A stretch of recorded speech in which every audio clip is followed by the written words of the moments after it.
What's up, Airsofters? This is the Airsoft version of the latest and greatest from NOVESKE, the EMG NOVESKE Gen4, also known as the N4 AEG.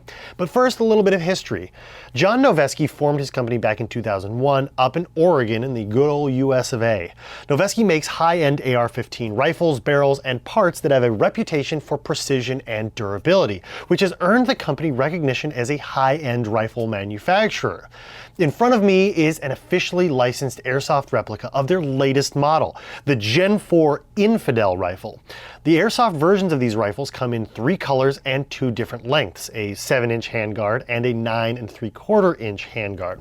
What I have in front of me is the shorter 7-inch handguard version in the really awesome bazooka green color. And I like it because there really aren't any other AEGs like this color without Cerakote, and this finish is incredible. EMG has worked directly with NOVESKE to produce an airsoft gun that is as close to the real thing as you can get. The level of detail on this rifle is very pleasing. Everything from the trades to the match up of the receiver and the rail, down to the NOVESKE emblem even on the body pins. This rifle flaunts a faithful replica of NOVESKE's renowned NSR handguard, and this rail features M-LOK slots on all 7 of its 8 sides. So you can put an accessory basically anywhere you want.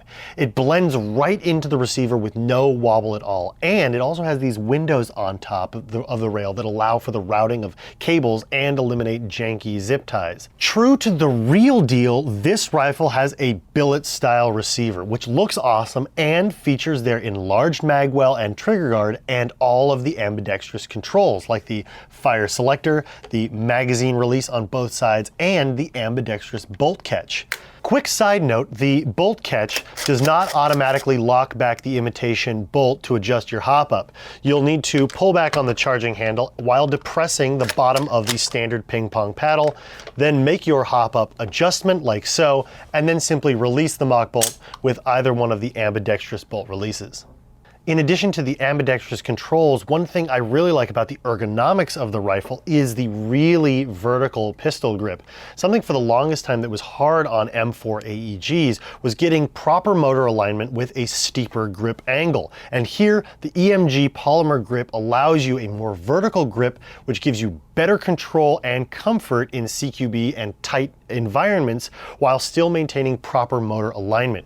It functions well and it's extremely comfortable. The battery, like many rear-wired M4 AEGs, is stored in the buffer tube, which can be accessed by either unhinging the rear of the stock or by removing the stock completely. And one thing you'll notice is that this baby is pre-wired to Dean's, like all things should be. Something that really stands out about these rifles is how sturdy they are. There's absolutely no flex between the upper and lower receiver or the upper and the rail. It's really robust, and I feel like these rifles are some of the more robust ones available on the market today. But before we get to shoot this thing, let's take a closer look, starting at how it arrives to you in the box. Inside this very robust replica is the all-new SDU gearbox by APS, featuring the new SDU 2.0 chipset, which monitors the amperage draw from shot to shot, ready to cut power if anything goes wrong to prevent damage to your battery or motor. This chipset, along with a micro-switch trigger, deliver a very quick trigger response. This gearbox also has programmable fire modes, changed by pressing this button. We'll show you how that works once we're outside. The ESilverEdge gearbox is a version 2 TM spec and has a quick change spring which can be accessed either down the buffer tube or by removing the gearbox completely. An important note about this system, do not, I can't stress this enough, do not remove the buffer tube with the gearbox still installed. The way the wires are run means that twisting the buffer tube will shear the wires. So either use a long screwdriver or just remove the gearbox to change the spring. The gearbox also features an optional mechanical blowback feature. By purchasing an EMG or APS special mock bolt and swapping it out, you can make this thing have a reciprocating mock bolt. The eSilverEdge is well reinforced at the front of the gearbox. Where most others would crack, this one is very beefy. The gears are standard 18:1 with a delayer cam on the sector. The gears ride on 8mm steel ball bearings. The sector gear also has a magnet which works with the Hall sensor in the S.D.U to control different fire modes. The trigger itself is proprietary, however. A regular version 2 trigger will not work properly with this SDU chipset. The piston has all metal teeth with the second tooth removed, with a bearing on the inside of the ported piston head. The aluminum cylinder is ported. The aluminum air nozzle has an O-ring, and the cylinder head is polymer with a single O-ring. As you saw in the intro, this baby has programmable fire modes, and it's very quick and easy to swap between them. All you do is press this button, wait for the flash, and go to town. I'll show you more at the range. All right, guys, we are downstairs in our outdoor testing facility. As you can see, our NOVESKE Gen 4 has changed colors, as have my clothes. It's because we're shooting this on a different day. Got real windy out here and our barriers were flying all over the place. We figured, let's stop, wait for a less windy day so we can get an accurate test. First things first, let's shoot some rounds.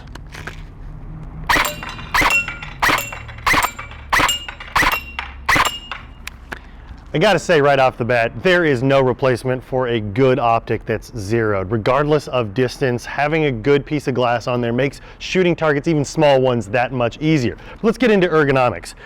First thing I noticed was that the pistol grip is a more vertical angle. That's a lot more comfortable, especially in tighter engagement distances. You're not angled so far on your trigger finger or your hand with your trigger finger on it.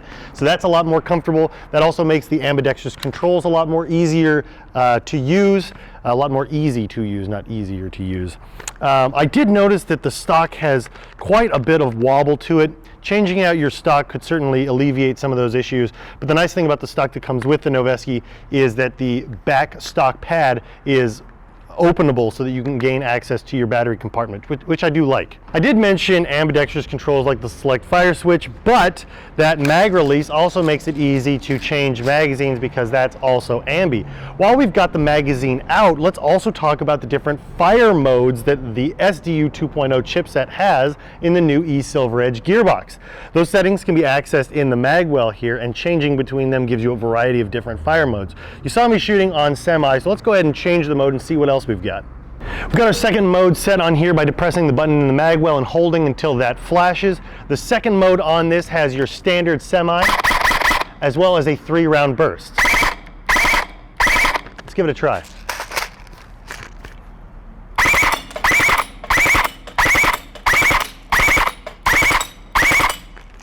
Now, one thing you'll notice right off the bat is even on the different fire modes, when you are doing more full auto and burst fire, the accuracy is still there. You don't lose any accuracy or FPS simply because you've changed your fire mode.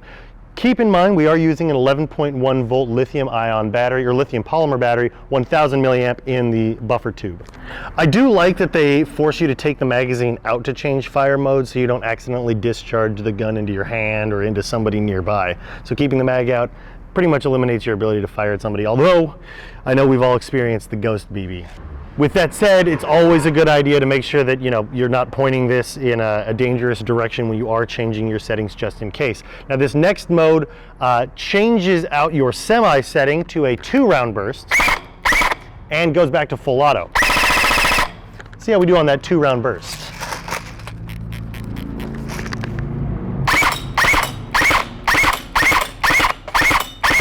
Three-round burst.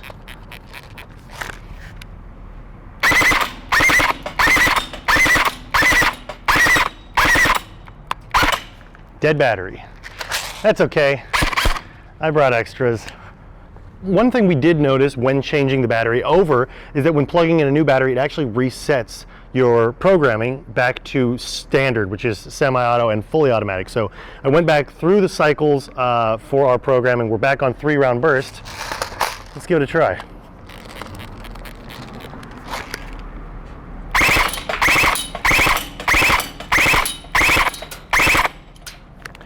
What a difference a fresh battery makes. Let's go to the next round. We're on the next level of programming. Now, this one keeps the semi-auto 3-round burst, but instead of fully automatic on the full auto setting, it gives you 9-round burst.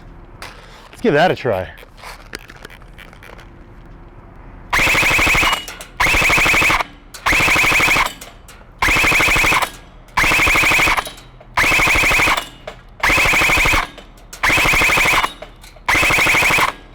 Notice I'm keeping my finger fully depressed in full auto, and it's automatically stopping at 9 rounds.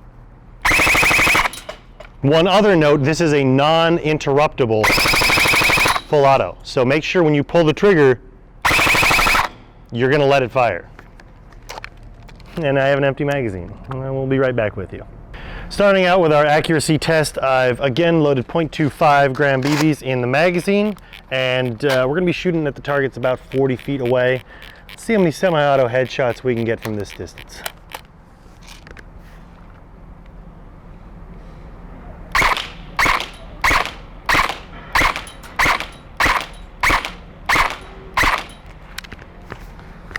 Ten shots down, let's go have a look. As you can see, at 40 feet with a not cleaned barrel, the hop-up set and the optic zeroed, all were still within the head with the exception of, I don't know what I was doing there.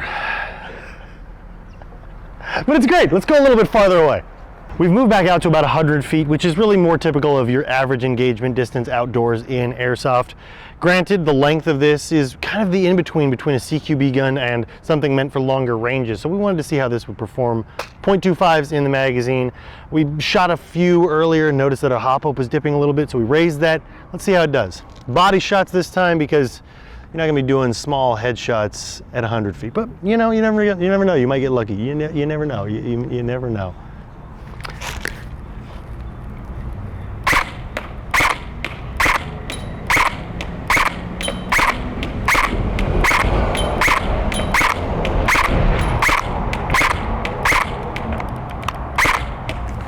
Obviously there are far more than 10 shots here, but suffice it to say, the first couple that I tried out where my hop-up was set a little low are more towards the bottom of the target. Once I adjusted my hop-up for the distance, notice I was getting much higher shots, more centered. I don't really have any outliers. That means that my accuracy from my hop-up is still really good. As long as I'm aiming at the center of the target, I'm pretty close to being on center. And at 100 feet, if your hop-up's the only thing changing your distance and accuracy, then that's a wonderful thing. So right out of the box, with a dirty barrel that hasn't been cleaned, a nice set hop-up, and a great piece of glass, you're getting shots on a body-sized target at 100 feet easily.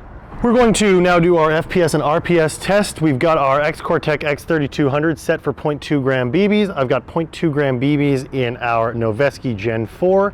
Keep in mind there are two different lengths. This is the shorter of the two. The longer will have a slight FPS bump, no more than about 10 FPS. And I've got an 11.1 volt lithium polymer battery, 1000 milliamp in the buffer tube. Let's go ahead and see how it does.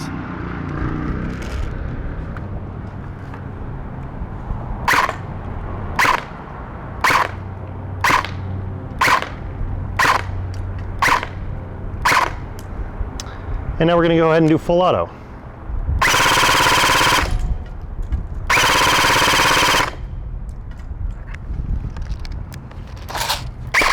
You know, I gotta say, in addition to being a really low resistance gearbox, the new eSilverEdge SDU 2.0 chipset and build of this gearbox gives you really consistent results. And with an 11.1 volt battery, you're looking at about 362 to 364 FPS on the one that we're testing, as well as about 17 rounds per second, which for a brand new gun without any upgrades is awesome.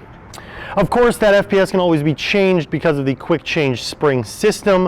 One reminder on that, if you are using the quick change spring guide, do it with the buffer tube installed or the gearbox out of the gun. Do not attempt to remove the buffer tube. You could damage your wiring. As you might be aware, different manufacturers have different fitments for their mag wells. We thought it would be a great idea to test mag compatibility between several popular magazine brands and the NOVESKE Gen 4.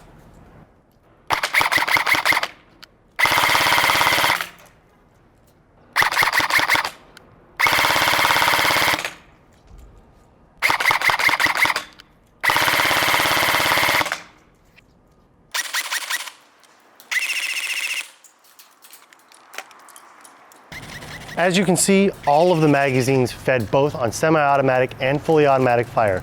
There are some differences in tolerance between tightness between each magazine, but no magazine was overly tight nor overly loose. This mag well fits everything beautifully.